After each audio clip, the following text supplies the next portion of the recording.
Apocalipse. Bom, só de ouvir essa palavra, a gente já pensa em medo, né? Desastre, o fim de tudo. Mas, e se a história for outra?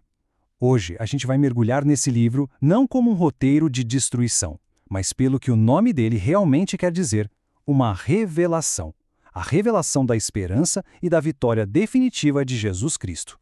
Para começar, vamos ajustar o foco. Para a gente entender o Apocalipse, primeiro a gente precisa mudar a nossa perspectiva. Esse livro ele não foi escrito para dar medo. Pelo contrário, a ideia era ser uma fonte de força para as pessoas que estavam sofrendo perseguições de verdade.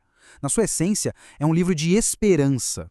A chave de tudo está logo na primeira palavra do original grego, apocalipsis. E isso não tem nada a ver com catástrofe. Significa, literalmente, uma revelação. Sabe? Como se alguém puxasse uma cortina para mostrar o que estava escondido. O objetivo do livro não é assustar a gente com o futuro, mas sim revelar uma verdade que já existe. Por trás de todo o caos do mundo, Jesus Cristo já é o Rei vitorioso. E olha, o próprio livro confirma isso. Ele começa prometendo uma bênção para quem lê. Agora, tenta imaginar, ser um cristão perseguido lá no primeiro século. Essa promessa não era um detalhe qualquer. Era um consolo gigantesco. Era a garantia de que não importa o quão difícil fosse a situação, a história toda estava nas mãos de Deus. A revelação toda começa com o apóstolo João isolado numa ilha-prisão chamada Patmos. E é ali, no meio do exílio, que ele tem uma visão impressionante. Ele não vê o Jesus humilde, sofredor. Ele vê um Cristo ressuscitado, glorificado, que tem nas mãos as chaves da própria morte. Essa imagem, logo de cara, já estabelece quem é que está no controle de tudo. A partir daí, a cena muda. A gente é transportado para a sala do trono de Deus. E é aqui que a gente se depara com um problema. Um problema de proporções cósmicas. O futuro, o plano de salvação, o destino de tudo o que existe, está tudo trancado, selado, dentro de um rolo misterioso. Na mão de Deus Pai tem um rolo. Pensa nesse rolo como se fosse o roteiro completo da história, o plano de Deus para trazer justiça e redenção. Só que tem um detalhe, ele está lacrado com 7 selos. Ou seja, o plano para consertar tudo existe, mas parece que ninguém no universo inteiro tem autoridade para colocar esse plano em prática. E aí? Uma pergunta dramática ecoa por todo o céu. Quem é digno de abrir o rolo e quebrar os seus selos?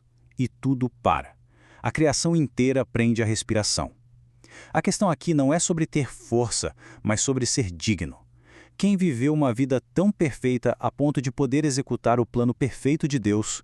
A resposta é avassaladora. Ninguém. Ninguém no céu, ninguém na terra. E o apóstolo João, vendo isso, desaba a chorar. O choro dele representa o desespero de toda a humanidade. Porque sem um Redentor, a história não tem um final feliz. O plano de Deus fica ali trancado e a esperança parece totalmente perdida. Mas é exatamente nesse momento, no ponto mais baixo de desespero, que a história vira. Uma voz anuncia que sim, existe um vencedor. E o herói que aparece para resolver esse dilema todo não é nada do que se esperava. E aqui está o grande paradoxo, o coração da mensagem do livro. João ouve sobre o leão da tribo de Judá, um título de poder, de realeza, de força militar. Ele espera ver um rei guerreiro, certo? Mas, quando ele se vira para olhar, o que ele vê? Um cordeiro. E não um cordeiro qualquer, mas um que tem as marcas do sacrifício, como se tivesse sido morto. A vitória, no reino de Deus, não vem pela força bruta, vem pelo amor que se sacrifica. Com essa revelação, o céu inteiro explode numa música nova. E a adoração não é para um conquistador, mas para o Cordeiro. A letra dessa canção deixa tudo bem claro. Ele é digno não porque conquistou exércitos, mas porque foi morto e com o seu sangue resgatou pessoas de todos os povos e línguas. A autoridade dele nasce do seu sacrifício. Naquele momento em que o cordeiro pega o rolo da mão de Deus, o desespero de João se transforma numa adoração que envolve o universo inteiro. Esse é o ponto de virada. O herói digno foi encontrado. E agora, e só agora, o plano de Deus para a história pode finalmente começar. Tá, então, o que acontece quando o cordeiro começa a abrir os selos? O que vem a seguir é uma série de julgamentos. Mas é muito importante entender, isso não é um caos sem sentido. É o desmonte controlado e soberano dos sistemas humanos que se rebelam contra Deus, aquilo que o livro chama de Babilônia. Esses julgamentos vão ficando cada vez mais intensos, em 3 séries de 7. Primeiro vêm os selos, depois as trombetas e, por fim, as taças da ira de Deus. Cada série aumenta a intensidade, expondo e julgando a rebeldia humana de todas as formas possíveis. O grande alvo desses julgamentos é um sistema que o Apocalipse chama de Babilônia a Grande. E olha, isso não é uma cidade de verdade, mas um símbolo. É a personificação de toda a civilização humana quando ela se organiza contra Deus, misturando poder político, economia e religião de um jeito corrupto. E a mensagem que vem do trono de Deus é definitiva, não deixa dúvida. Caiu a grande Babilônia. Não importa o quão poderoso e invencível esse sistema todo pareça que da nossa perspectiva, do ponto de vista de Deus, a queda dele já é um fato consumado. Depois do julgamento desses sistemas corruptos, a narrativa vai caminhando para o seu clímax. A batalha final, a vitória que vai resolver esse conflito cósmico de uma vez por todas.